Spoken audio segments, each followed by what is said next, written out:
So, as I've been over the last few days, talking about the various things about passport bros, and it's like, well, this is a part of some type of reproductive strategy, and passport bros are sort of emblematic of exogamous reproduction, the reproduction model that we see exemplified in the story of Jacob and Esau, of sending your son out to get a bride rather than trying to attract somebody into the area. So then it becomes that. So I've been thinking about that one. Attracting princes. This is fundamentally the idea from the old days, is that you're trying to attract princes. You're trying to get basically princes to propose, multiple princes to court your daughter and propose to her. So what we're seeing is a whole lot of young women who, they're not exactly wrong in what they're thinking. It's just that they're not princesses. They're not noble. They're much more common. And that hurts. I think that really hurts. I think that there's a lot of women that they're like, I'm educated, I'm an American. So a part of this comes from sort of these would have been people descended from successful empires. If they weren't successful empires, they would have been decimated, their genetics, gone. But these are people that at some point, their ancestors lived in an empire that did well. So it kind of makes sense. They're adapting in a way that is probably just very natural and probably has happened before. But you need, princes don't come to your land unless there are princesses. And these complaints about dating, that's what it comes down to. You can't attract those kind of humans to your country.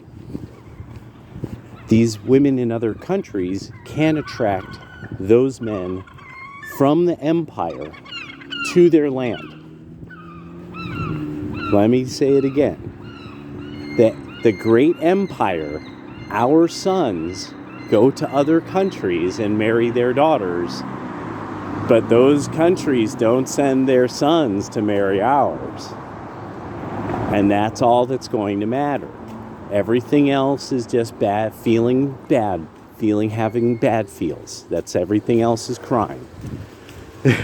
So,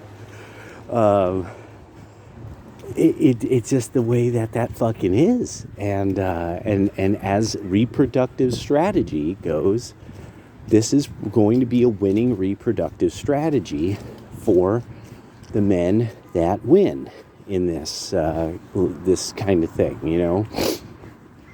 And when the men who go to Poland, the men who go to Romania, the men who go to the Czech Republic, the men who go to the Philippines, they're going to these countries that are still heavily Catholic, still heavily Orthodox.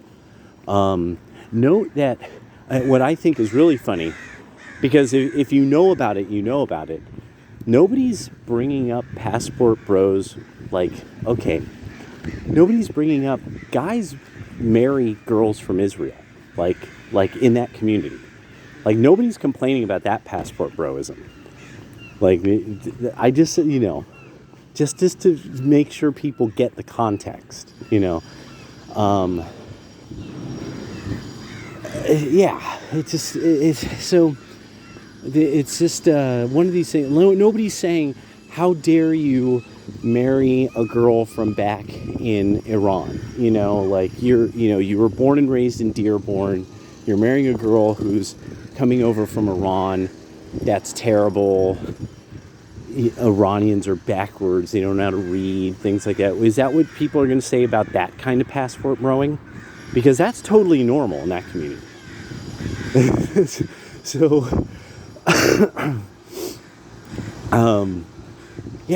you attract the princes that you want, but that's the thing. is, let's just break it down to brass tacks. American women can't attract the kind of princes they want. These tall, upwardly mobile men. So another thing that's also, okay, you want to attract these princes to your land. How many languages do you speak? Because this keeps coming up with Passport Bros. They keep having to point this out. Do you realize that most of the world speaks English? All right.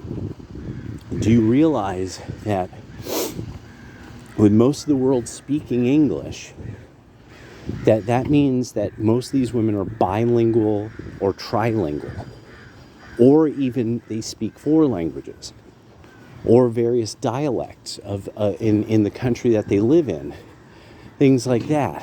So this really is an issue of like, that's hard to compete with. I mean, let's just keep it completely legit.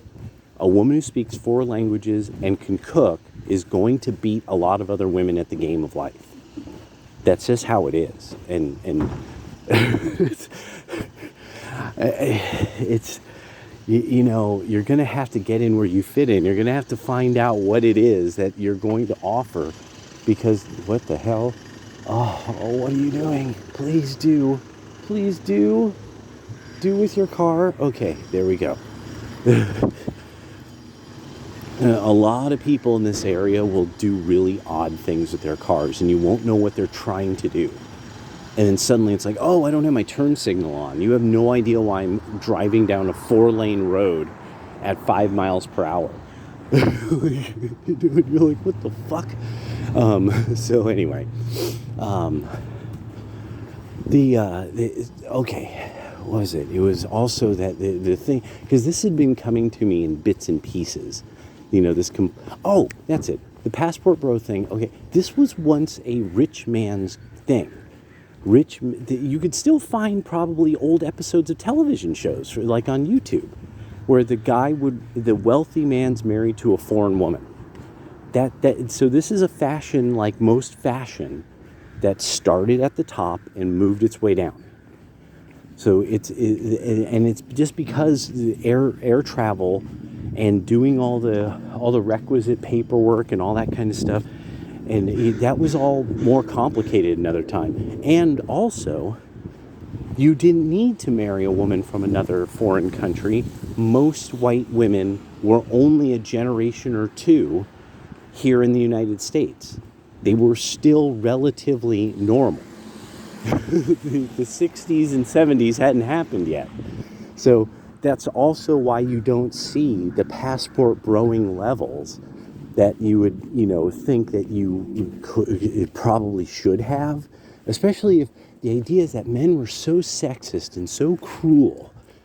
They just were constantly beating their wives. That's all men wanted to do, was get off work so they could drink and beat their wives. That's apparently what the post-World War II, that's the narrative among the educated class now. You know what I feel like doing, And then they erased all the records of it.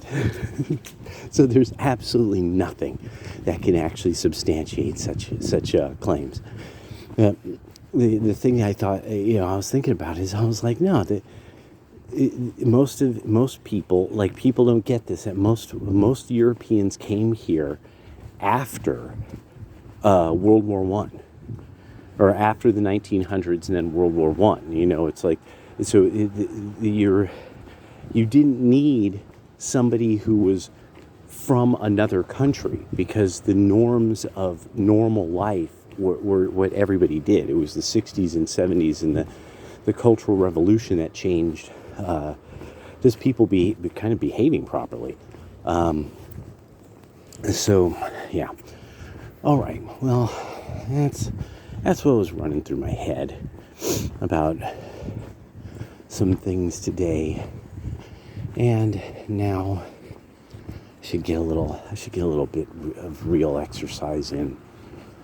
Gotta get real exercise in. I'm starting to realize this, that kind of the the requisite level that a guy my age now has to train at and stuff, that it's easy to overtrain, it's easy to undertrain, and it's like, yeah, it's the way it is. All right, well, you all stay young and healthy. Uh-oh, what's this? What is that? That is not for me, actually. Oh, that's weird. Okay. All right, later.